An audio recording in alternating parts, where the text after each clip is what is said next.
Hi friends, ನಮಸ್ಕಾರ. ಮತ್ತೊಮ್ಮೆ ತಮಗೆಲ್ಲ ಪೂಯಾಸ್ ಕಿಚನ್ಗೆ ಸ್ವಾಗತ. ಇವತ್ತು ನಿಂಬೆಹಣ್ಣಿನ ಮಿಶ್ರ ಉಪ್ಪಿನಕಾಯಿ ಮಾಡೋದು ಹೇಗೆ ಅಂತ ನೋಡೋಣ. ಅದಕ್ಕೆ ಮುಂಚೆ ನೀವಿನ್ನೂ ನಮ್ಮ ಚಾನಲ್ಗೆ ಸಬ್ಸ್ಕ್ರೈಬ್ ಆಗಿಲ್ಲ ಅಂದರೆ ಖಂಡಿತ ಸಬ್ಸ್ಕ್ರೈಬ್ ಮಾಡಿ, ಹಾಗೆ ಪಕ್ಕದಲ್ಲಿರೋವಂಥ ಬೆಲ್ ಐಕಾನ್ನ ಕ್ಲಿಕ್ ಮಾಡಿ. ಈಗ ಉಪ್ಪಿನಕಾಯಿ ಮಾಡೋದು ಹೇಗೆ ನೋಡೋಣ ಬನ್ನಿ. ಇಲ್ಲಿ ನಾನೊಂದು 30 ನಿಂಬೆಹಣ್ಣು ತೊಗೊಂಡಿದ್ದೀನಿ. ಈ ನಿಂಬೆಹಣ್ಣನ್ನ ನೋಡಿ ಈ ರೀತಿ ಚಿಕ್ಕದಾಗಿ ಕಟ್ ಮಾಡಿ ಇಟ್ಕೊಂಡಿದ್ದೀನಿ. ಈ ರೀತಿ ನಿಂಬೆಹಣ್ಣನ್ನ ನಿಮಗೆ ಯಾವ ಸೈಜಲ್ಲಿ ಬೇಕೋ ಆ ಸೈಜಲ್ಲಿ ಕಟ್ ಮಾಡ್ಕೋಬೋದು. ನಾನು ಒಂದು ನಿಂಬೆಹಣ್ಣ 8 ಭಾಗವಾಗಿ ಕಟ್ ಮಾಡಿ ಇಟ್ಕೊಂಡಿದ್ದೀನಿ. ಈಗ ಇದನ್ನು ಉಪ್ಪಲ್ಲಿ ನೆನೆಯೋದಕ್ಕೆ ಹಾಕ್ಕೊಳ್ತಾ ಇದ್ದೀನಿ. ಒಂದು ಬಾಟಲ್ಗೆ ಈ ರೀತಿ 2 ಹಿಡಿಯಷ್ಟು ನಿಂಬೆಹಣ್ಣು ಹಾಕ್ಕೊಂಡು ನಂತರ 1 ಹಿಡಿಯಷ್ಟು ಉಪ್ಪು ಹಾಕ್ಕೊಳ್ತಾ ಇದ್ದೀನಿ. ಇದೇ ರೀತಿ ಮತ್ತೆ 2 ಹಿಡಿಯಷ್ಟು ನಿಂಬೆಹಣ್ಣಿನ ಹೋಳುಗಳು ಹಾಗೆ ಉಪ್ಪು ಹಾಕ್ಕೊಂಡು ಇದೇ ರೀತಿ ಎಲ್ಲ ನಿಂಬೆಹಣ್ಣಿನ ಹೋಳುಗಳು ಖಾಲಿ ಆಗೋ ರೀತಿ ಇದೇ ರೀತಿ ಉಪ್ಪು ಹಾಕ್ಕೊಂಡು ನೆನೆಸ್ಕೋಬೇಕು. ಮೊದಲು ನೋಡಿ ಎಲ್ಲ ನಿಂಬೆಹಣ್ಣುಗಳನ್ನೂ ಹಾಕ್ಕೊಳ್ತಾ ಇದ್ದೀನಿ. ಈ ರೀತಿ ಹಾಕ್ಕೊಳ್ಳೋದ್ರಿಂದ ಅದು ಚೆನ್ನಾಗಿ ಉಪ್ಪು ಹಿಡಿಯುತ್ತೆ. ನೋಡಿ, ನಾನು ಕಟ್ ಮಾಡ್ಕೊಂಡು ಅಷ್ಟು ನಿಂಬೆಹಣ್ಣನ್ನ ಈ ರೀತಿ ಫುಲ್ ಹಾಕ್ಕೊಂಡಿದ್ದಾಗಿದೆ. ಈಗ ಇದಕ್ಕೆ ಮೇಲ್ಗಡೆ ಒಂದು ಲೇಯರು ಉಪ್ಪು ಹಾಕ್ಕೊಂಡು ನಂತರ ಇದನ್ನ ಲಿಡ್ ಕ್ಲೋಸ್ ಮಾಡಿ ಇಟ್ಕೋಬೇಕು. ಈಗ ನೋಡಿ ಇಲ್ಲಿ ಹೇಗೆ ಎಷ್ಟು ಚೆನ್ನಾಗಿ ಕಾಣಿಸ್ತಾ ಇದೆ. 1 ಲೇಯರು ಉಪ್ಪು ಹಾಗೆ 1 ಲೇಯರು ನಿಂಬೆಹಣ್ಣು, 1 ಲೇಯರ್ ಉಪ್ಪು ಹಾಗೆ 1 ಲೇಯರ್ ನಿಂಬೆಹಣ್ಣು. ಈ ರೀತಿ ಇದ್ದರೆ ಉಪ್ಪು ಜೊತೆ ಚೆನ್ನಾಗಿ ಮಾಗುತ್ತೆ ಆ ನಿಂಬೆಹಣ್ಣು. ಹಾಗೆ ಉಪ್ಪೆಲ್ಲ ಚೆನ್ನಾಗಿ ಬೇಗ ಕರಗಿ ನಿಂಬೆಹಣ್ಣೆಲ್ಲ ಚೆನ್ನಾಗಿ ಹೀರ್ಕೊಳ್ಳುತ್ತೆ. ಅದಕ್ಕೋಸ್ಕರ ಇದನ್ನು ಸುಮಾರು ಒಂದು 4 ದಿವಸಗಳ ಕಾಲ ನೆನೆಸಿಡಬೇಕು. ಇದು ನೋಡಿ 2 ದಿವಸ ಬಿಟ್ಟು ತೆಗೆದು ನೋಡ್ತಾ ಇದ್ದೀನಿ. ಎಲ್ಲ ಉಪ್ಪು ಚೆನ್ನಾಗಿ ಕರಗೋಗಿದೆ, ಹಾಗೆ ನಿಂಬೆಹಣ್ಣು ಅಷ್ಟೇ ಚೆನ್ನಾಗಿ ಮಾಗಿದೆ. ಈ ರೀತಿ ದಿನ ತೆಗೆದು ಈ ರೀತಿ ಒಂದು ಸ್ವಲ್ಪ ಅದನ್ನು ಕುಲ್ಕಿ ಇಡಬೇಕು. ಆವಾಗ ಆ ಮೇಲ್ಗಡೆ ಇರೋವಂಥ ನಿಂಬೆಹಣ್ಣು ಕೆಳಗೆ ಹೋಗುತ್ತೆ, ಹಾಗೆ ಕೆಳಗಡೆ ಇರೋದು ಮೇಲೆ ಬರುತ್ತೆ. ಹಾಗೆ ಉಪ್ಪೆಲ್ಲ ಕರಗಿ ರಸ ಬಿಟ್ಟಿರುತ್ತಲ್ಲ, ಆ ರಸ ಕೂಡ ಅಷ್ಟೇ ಎಲ್ಲದಕ್ಕೂ ಚೆನ್ನಾಗಿ ಹರಡ್ಕೊಳ್ಳುತ್ತೆ. ಈಗ ನೋಡಿ ಲಿಡ್ ಓಪನ್ ಮಾಡಿ ಮತ್ತೆ ಈ ರೀತಿ ಮೇಲೆ ಉಪ್ಪು ಹಾಕಿ ಕ್ಲೋಸ್ ಮಾಡಿ ಇಡ್ತಾ ಇದ್ದೀನಿ. ಹೀಗೆ ದಿನಾಗಲೂ ಈ ರೀತಿ ಸ್ವಲ್ಪ ಉಪ್ಪು ಹಾಕಿ ಚೆನ್ನಾಗಿ ಕುಲ್ಕಿ ಇಟ್ಟರೆ ಆ ನಿಂಬೆಹಣ್ಣು ಚೆನ್ನಾಗಿ ಮಾಗುತ್ತೆ, ಹಾಗೆ ಉಪ್ಪನ್ನ ಚೆನ್ನಾಗಿ ಹಿಡಿಯುತ್ತೆ. ನೋಡಿ ಇಲ್ಲಿ ಈ ರೀತಿ ಚೆನ್ನಾಗಿ ಕುಲ್ಕಿದ್ರೆ ಆ ಉಪ್ಪೆಲ್ಲ ಮೇಲೆ ಹಾಕಿರೋದು ಕೆಳಗೆ ತನಕ ಹಿಡಿಯುತ್ತೆ, ಹಾಗೆ ಚೆನ್ನಾಗಿ ನಿಂಬೆಹಣ್ಣೆಲ್ಲ ಹೀರ್ಕೊಳ್ಳುತ್ತೆ. ಈಗ ಮತ್ತೆ ಇದೇ ರೀತಿ 2 ದಿವಸ ಆಗಿದೆ. 4ನೇ ದಿವಸಕ್ಕೆ ನೋಡಿ ಇಲ್ಲಿ ಎಲ್ಲ ಉಪ್ಪು ಕರಗಿದೆ, ನಿಂಬೆಹಣ್ಣು ಅಷ್ಟೇ ಚೆನ್ನಾಗಿ ಮಾಗಿದೆ. ಈಗ ಇದಕ್ಕೆ ಖಾರ ಎಲ್ಲ ರುಬ್ಬಿ ಹಾಕ್ಕೊಳ್ಳೋಣ ಬನ್ನಿ. ನೋಡಿ ಇಲ್ಲಿ ಕೆಳಗಡೆ ನೀರು ಕೂಡ ಚೆನ್ನಾಗಿ ಕಲೆಕ್ಟ್ ಆಗಿದೆ. ನೋಡಿ ಒಂಚೂರು ಕೂಡ ಉಪ್ಪಿಲ್ಲ, ಉಪ್ಪು ಫುಲ್ ಸಂಪೂರ್ಣವಾಗಿ ಕರಗೋಗಿದೆ. ಎಲ್ಲ ನಿಂಬೆಹಣ್ಣು ಕೂಡ ಚೆನ್ನಾಗಿ ಹಣ್ಣಾಗಿದೆ, ಮಾಗಿದೆ ಉಪ್ಪಲ್ಲಿ. ಈಗ ಇದನ್ನು ಪಕ್ಕಕ್ಕಿಟ್ಟು ಇದಕ್ಕೆ ಹಾಕೋದಕ್ಕೆ ನಾನಿಲ್ಲಿ 2 ಹಾಗಲಕಾಯಿ ತೊಗೊಂಡಿದ್ದೀನಿ. ಸುಮಾರು ಒಂದು 1/4 kg ಹಾಗಲಕಾಯಿ ತೊಗೊಂಡಿದ್ದೀನಿ. ಈ ಹಾಗಲಕಾಯಿನ ಈ ರೀತಿ ಮಧ್ಯದಲ್ಲಿ ಬೀಜ ಎಲ್ಲ ತೆಗೆದು ಈ ರೀತಿ ಉದ್ದವಾಗಿ ಕಟ್ ಮಾಡಿ ಹಾಕ್ಕೊಂಡಿದ್ದೀನಿ. ಇದೊಂದು ಅರ್ಧ ಕಪ್ಪಷ್ಟು ಆಗಿದೆ 2 ಹಾಗಲಕಾಯಿಯಿಂದ. ಹಾಗೆ ಒಂದು ಅರ್ಧ ಕಪ್ಪಷ್ಟು ಹಸಿಮೆಣಸಿನ್ಕಾಯಿನ ನೋಡಿ ಈ ರೀತಿ ಅದನ್ನೇನು ಸ್ಲಿಟ್ ಮಾಡಿಲ್ಲ, ಕರೆಕ್ಟಾಗಿ ಅರ್ಧಕ್ಕೆ ಕಟ್ ಮಾಡಿ 2 ಹೋಳುಗಳು ಮಾಡ್ಕೊಂಡಿದ್ದೀನಿ.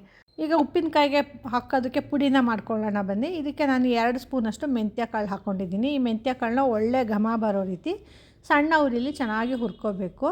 ಚೆನ್ನಾಗಿ ಹುರ್ಕೊಂಡು ನಂತರ ಇದನ್ನು ಒಂದು ಮಿಕ್ಸಿ ಜಾರ್ಗೆ ಹಾಕ್ಕೊತಾ ಇದ್ದೀನಿ. ಹಾಗೆ ಇಲ್ಲಿ ಮೆಂತ್ಯ ಬಿಸಿ ಇದೆ ಅಲ್ವಾ, ಹಾಗಾಗಿ ಆ ಬಿಸಿಗೆ ಅರಿಶಿನ ಕೂಡ ಬಿಸಿ ಆಗುತ್ತೆ. ಅದಕ್ಕೋಸ್ಕರ ಒಂದು ಅರ್ಧ ಟೀ ಸ್ಪೂನಷ್ಟು ಅರಿಶಿನ ಹಾಕ್ಕೊಂಡಿದ್ದೀನಿ ಮೆಂತ್ಯ ಮೇಲೆ.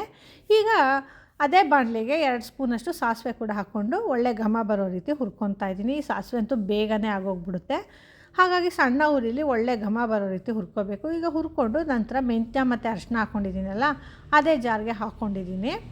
ಈಗ ನಾನೊಂದು 30 ಒಣಮೆಣಸಿನ್ಕಾಯಿನ ಹಾಕ್ಕೊಂಡಿದ್ದೀನಿ. ಇಲ್ಲಿ ಕೆಂಪದು ಖಾರ ಮೆಣಸಿನ್ಕಾಯಿ ಹಾಕ್ಕೊಂಡಿದ್ದೀನಿ, ಹಾಗೆ ಒಂದು 30 ಬ್ಯಾಡಗಿ ಮೆಣಸಿನ್ಕಾಯಿ ಹಾಕ್ಕೊಂಡಿದ್ದೀನಿ.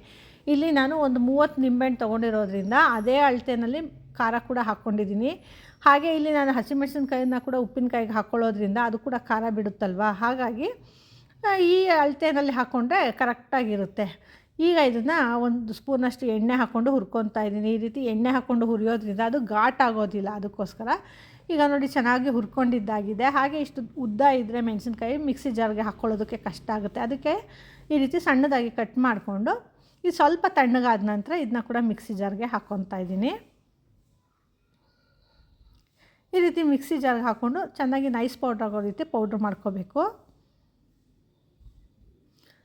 ನೋಡಿ ಇಲ್ಲಿ ಇದು ಪುಡಿ ಮಾಡ್ಕೊಂಡಿದ್ದಾಗಿದೆ, ಚೆನ್ನಾಗಿ ನುಣ್ಣಗೆ ಪುಡಿ ಆಗಿದೆ. ಈಗ ಇದಕ್ಕೆ ನಾನು 1 ಹಿಡಿಯಷ್ಟು ಬೆಳ್ಳುಳ್ಳಿನ ಫುಲ್ಲು ಸಿಪ್ಪೆ ಬಿಡಿಸಿ ಹಾಕ್ಕೊಂಡಿದ್ದೀನಿ. ಈ ಬೆಳ್ಳುಳ್ಳಿ ಹಾಕ್ಕೊಳ್ಳೋದ್ರಿಂದ ಉಪ್ಪಿನಕಾಯಿ ತುಂಬ ಒಳ್ಳೆ ಟೇಸ್ಟ್ ಕೊಡುತ್ತೆ.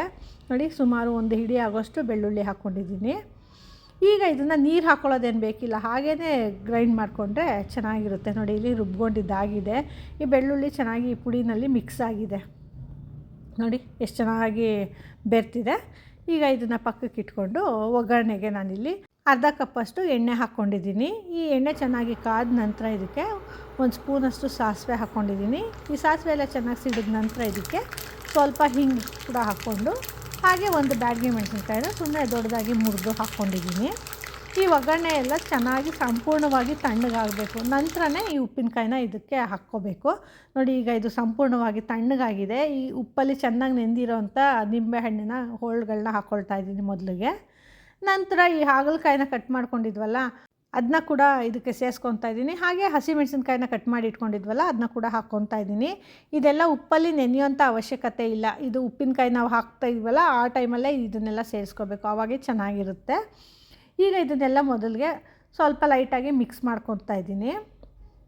ನಂತರ ಈಗಾಗಲೇ ಪುಡಿ ಮಾಡಿ ಇಟ್ಕೊಂಡಿದ್ದೀವಲ್ಲ ಆ ಪುಡಿ ಮಸಾಲೆನೆಲ್ಲ ಹಾಕ್ಕೊತಾ ಇದ್ದೀನಿ. ಇಲ್ಲಿ ನಾನೇನು ನೀರು ಹಾಕ್ಕೊಂಡಿಲ್ಲ, ಹಾಗೆ ಡ್ರೈ ಆಗಿ ಗ್ರೈಂಡ್ ಮಾಡ್ಕೊಂಡಿದ್ದೀನಿ. ನಿಮಗೆ ಬೇಕು ಅಂದರೆ ಸ್ವಲ್ಪ ನೀರನ್ನ ಬೇಕಾದರೆ ಚೆನ್ನಾಗಿ ಕಾಯಿಸಿ ತಣ್ಣಗೆ ಮಾಡಿ ಹಾಕ್ಕೋಬೋದು. ಆದರೆ ಈ ರೀತಿ ಡ್ರೈ ಪೌಡ್ರ್ ಹಾಕ್ಕೊಳ್ಳೋದ್ರಿಂದ ಉಪ್ಪಿನಕಾಯಿ ತುಂಬ ಚೆನ್ನಾಗಿ ಬಾಳಿಕೆ ಬರುತ್ತೆ. ಈ ರೀತಿ ಉಪ್ಪಿನಕಾಯಿ ಹಾಕ್ಕೊಂಡ್ರೆ 1 ವರ್ಷ 1.5 ವರ್ಷ ಇಟ್ಟರೂ ಕೂಡ ಉಪ್ಪಿನಕಾಯಿ ಏನೂ ಆಗೋದಿಲ್ಲ, ತುಂಬ ಚೆನ್ನಾಗಿರುತ್ತೆ. ಹೊರಗಡೆ ಇಟ್ಕೊಂಡ್ರೆ ಕೂಡ ಚೆನ್ನಾಗಿರುತ್ತೆ. ಫ್ರಿಡ್ಜಲ್ಲಿ ಕೂಡ ಇಡೋದು ಬೇಕಿಲ್ಲ, ಹಾಗೇ ಚೆನ್ನಾಗಿರುತ್ತೆ. ಈ ರೀತಿ ಈಗ ಚೆನ್ನಾಗಿ ಮಿಕ್ಸ್ ಮಾಡ್ಕೋಬೇಕು. ನೋಡಿ ಇಲ್ಲಿ ಇದು ಸ್ವಲ್ಪ ಪಾತ್ರೆ ಚಿಕ್ಕದಾಗಿರೋದ್ರಿಂದ ಅದರಲ್ಲಿ ಕೈ ಆಡೋದಕ್ಕೆ ಆಗ್ತಾಯಿಲ್ಲ, ಹಾಗಾಗಿ ನಾನು ಕೈಯಲ್ಲೇ ಮಿಕ್ಸ್ ಮಾಡ್ಕೊತಾ ಇದ್ದೀನಿ. ಈ ರೀತಿ ಚೆನ್ನಾಗಿ ಮಿಕ್ಸ್ ಮಾಡ್ಕೋಬೇಕು. ಖಾರ ಎಲ್ಲ ಚೆನ್ನಾಗಿ ಎಲ್ಲ ತರಕಾರಿ ನಿಂಬೆಹಣ್ಣಿಗೆ ಎಲ್ಲದಕ್ಕೂ ಹಿಡಿಯೋ ಹಾಗೆ ಚೆನ್ನಾಗಿ ಮಿಕ್ಸ್ ಮಾಡ್ಕೋಬೇಕು ಕೈಯಲ್ಲಿ. ಈಗ ಚೆನ್ನಾಗಿ ಮಿಕ್ಸ್ ಮಾಡಿಕೊಂಡು ನಂತರ ಇದಕ್ಕೆ ಒಂದು ಹಿಡಿಯಷ್ಟು ಕಲ್ಲುಪ್ಪು ಹಾಕ್ಕೊಂಡು ಅದನ್ನ ಕೂಡ ಚೆನ್ನಾಗಿ ಕಲಸಿ ಇಟ್ಕೊತಾ ಇದ್ದೀನಿ. ಈ ರೀತಿ ಕಲಿಸೋದ್ರಿಂದ ಈ ಹಾಗಲಕಾಯಿ ಮತ್ತು ಮೆಣಸಿನ್ಕಾಯಿ ಉಪ್ಪು ಹಿಡಿಲ್ಲ ಅಲ್ವಾ, ಈ ರೀತಿ ಉಪ್ಪು ಹಾಕಿ ಅದನ್ನು ಒಂದು ಡಬ್ಬಿಗೆ ಹಾಕಿ ಇಟ್ಟರೆ ಅದು ಚೆನ್ನಾಗಿ ಒಂದೇ ಒಂದು ದಿನಕ್ಕೆ ಚೆನ್ನಾಗಿ ಮಾಗಿಬಿಡುತ್ತೆ. ನೋಡಿ ಇಲ್ಲಿ ಎಷ್ಟು ಚೆನ್ನಾಗಿ ಎಷ್ಟು ಕಲರ್ಫುಲ್ಲಾಗಿ ಕಾಣ್ತಾ ಇದೆ. ಬ್ಯಾಡಗಿ ಮೆಣಸಿನ್ಕಾಯಿ ಎಲ್ಲ ಹಾಕ್ಕೊಂಡಿದ್ದೀವಲ್ಲ, ಹಾಗಾಗಿ ನೋಡಿ ಒಳ್ಳೆ ಕಲರ್ ಬಂದಿದೆ ಉಪ್ಪಿನಕಾಯಿ. ಹಾಗೆ ನಾವಿಲ್ಲಿ ಹಾಗಲಕಾಯಿ ಮತ್ತು ಮೆಣಸಿನ್ಕಾಯಿನ ಸೇರಿಸ್ಕೊಂಡ್ವಲ್ಲ, ಆಗ ಬೇಕಂದರೆ ಬೆಳ್ಳುಳ್ಳಿ ಇಷ್ಟಪಡೋರು ಬೆಳ್ಳುಳ್ಳಿನ ಕೂಡ ಸಿಪ್ಪೆ ಬಿಡಿಸಿ ಅದನ್ನ ಕೂಡ ಒಂದು ಹಿಡಿ ಹಾಕ್ಕೋಬೋದು, ಅದು ಕೂಡ ಚೆನ್ನಾಗಿರುತ್ತೆ. ಈಗ ನೋಡಿ ಇಲ್ಲಿ ಹಾಗಲಕಾಯಿ ಎಷ್ಟು ಚೆನ್ನಾಗಿದೆ. ಇದನ್ನು ಅದು ಮಾಗೋದೇ ಬೇಕಿಲ್ಲ, ಈ ರೀತಿ ಖಾರದಲ್ಲಿ ಕಲಸಿದ ತಕ್ಷಣ ತಿಂದರೆ ಕೂಡ ತುಂಬಾ ಚೆನ್ನಾಗಿರುತ್ತೆ. ಈಗ ನೋಡಿ ಇದನ್ನೆಲ್ಲ ಮಾಡಿರೋಂಥ ಉಪ್ಪಿನಕಾಯಿನ ಬಾಟ್ಲಿಗೆ ಕ್ಲೀನಾಗಿ ತುಂಬಿಟ್ಕೊತಾ ಇದ್ದೀನಿ. ಈ ಹಾಗಲಕಾಯಿ ಮೆಣಸಿನ್ಕಾಯಿ ಎಲ್ಲ ಹಾಕ್ಕೊಂಡಿದ್ವಲ್ಲ, ಹಾಗಾಗಿ 2 ಬಾಟ್ಲಷ್ಟು ಉಪ್ಪಿನಕಾಯಿ ಆಗಿದೆ. ಈ ರೀತಿ ಕ್ಲೀನಾಗಿ ಬಾಟ್ಲುಗಳಿಗೆಲ್ಲ ಹಾಕಿ ಮೇಲಿಂದ ಮತ್ತೆ ಒಂದು ಲೇಯರಷ್ಟು ಪುಡಿ ಉಪ್ಪು ಹಾಕ್ಕೊಂಡ್ರೂ ಪರವಾಗಿಲ್ಲ, ಅಥವಾ ಕಲ್ಲುಪ್ಪು ಕೂಡ ಹಾಕ್ಕೋಬೋದು. ಯಾವುದೇ ಉಪ್ಪು ಹಾಕ್ಕೊಂಡ್ರೆ ಏನು ತೊಂದರೆ ಇಲ್ಲ. ನೀವೇನಾದರೂ ನೆಕ್ಸ್ಟ್ ಡೇನೇ ಅದನ್ನು ಬಳಸೋದಾದರೆ ಪುಡಿ ಉಪ್ಪು ಹಾಕ್ಕೊಳ್ಳಿ, ಅಥವಾ ಸ್ವಲ್ಪ ದಿನ ಇಟ್ಟು ನಂತರ ಅದನ್ನು ಬಳಸೋದಾದರೆ ಕಲ್ಲುಪ್ಪೆ ಹಾಕ್ಕೊಳ್ಳಿ, ಪರವಾಗಿಲ್ಲ. ಈಗ ನೋಡಿ ಇದೇ ರೀತಿ ನಾನು 2 ಬಾಟ್ಲಿಗೆ ಸ್ವಲ್ಪ ಉಪ್ಪು ಹಾಕ್ಕೊಂಡು ಇಟ್ಕೊತಾ ಇದ್ದೀನಿ. ಈಗ ನೋಡಿ ಇದು 4 ದಿನ ಆಗಿದೆ ನಾನು ಉಪ್ಪಿನಕಾಯ್ದು ಖಾರ ಎಲ್ಲ ಹಾಕಿ. ಈಗ ಈ ಲಿಡ್ನ ಓಪನ್ ಮಾಡಿ ನೋಡ್ತಾ ಇದ್ದೀನಿ. ನೋಡಿ ಇಲ್ಲಿ ಮೇಲೆ ಹಾಕಿರೋಂಥ ಉಪ್ಪೆಲ್ಲ ಚೆನ್ನಾಗಿ ಕರಗಿದೆ. ಹಾಗೆ ಉಪ್ಪಿನಕಾಯಿಯು ಅಷ್ಟೇ ನೋಡಿ ಎಷ್ಟು ಚೆನ್ನಾಗಿ ಬಂದಿದೆ. ಕೆಳಗಡೆ ಚೆನ್ನಾಗಿ ರಸ ಬಿಟ್ಟಿದೆ. ಇದು ನಾನು ಮೇಲೆ ತೆಗ್ದಿದ್ದೀನಲ್ಲ, ಹಾಗಾಗಿ ನೋಡಿ ಕೆಳಗಡೆ ಅಂತೂ ತುಂಬ ಚೆನ್ನಾಗಿ ರಸ ಬಿಟ್ಟಿದೆ. ನೋಡಿ ಇಲ್ಲಿ ಎಷ್ಟು ಚೆನ್ನಾಗಿ ರಸ ಬಿಟ್ಟಿದೆ 2 ಬಾಟ್ಲಲ್ಲಿ. ರುಚಿಕರವಾದಂಥ ನಿಂಬೆಹಣ್ಣು, ಹಾಗಲಕಾಯಿ ಹಾಗೆ ಮೆಣಸಿನ್ಕಾಯಿ ಉಪ್ಪಿನಕಾಯಿ ತಿನ್ನೋದಕ್ಕೆ ಸಿದ್ಧ ಆಗಿದೆ. ಈ ರೀತಿ ಮಾಡಿ ಉಪ್ಪಿನಕಾಯಿನ ಇಟ್ಕೊಂಡ್ರೆ ಸುಮಾರು 1.5 ವರ್ಷ ಆದರೂ ಕೂಡ ತುಂಬಾ ಚೆನ್ನಾಗಿರುತ್ತೆ. ಈ ನಿಂಬೆಹಣ್ಣಿನ ಉಪ್ಪಿನಕಾಯಿ ನಿಮಗೆ ಇಷ್ಟ ಆಯಿತಾ? ಹಾಗಿದ್ರೆ ನೀವು ಖಂಡಿತ ಟ್ರೈ ಮಾಡಿ. ಹಾಗೆ ನೀವು ಯಾವ ರೀತಿಯ ಉಪ್ಪಿನಕಾಯಿನ ಮಾಡ್ತೀರಾ, ಈ ನಿಂಬೆಹಣ್ಣಿನ ಜೊತೆ ಯಾವೆಲ್ಲ ತರಕಾರಿಗಳನ್ನ ಬಳಸಿ ಉಪ್ಪಿನಕಾಯಿ ಹಾಕ್ತೀರಾ, ಅಥವಾ ಬೇರೆ ಯಾವ ಉಪ್ಪಿನಕಾಯಿ ರೆಸಿಪಿ ನಿಮಗೆ ಇಷ್ಟ ಆಗುತ್ತೋ ಅದನ್ನು ಕೂಡ ನಮಗೆ ತಿಳಿಸಿ. ನಾವು ಕೂಡ ಅದನ್ನು ಖಂಡಿತ ಪ್ರಯತ್ನ ಮಾಡಿ ನಮ್ಮ ಚಾನಲ್ನಲ್ಲಿ ತೋರಿಸ್ತೀವಿ.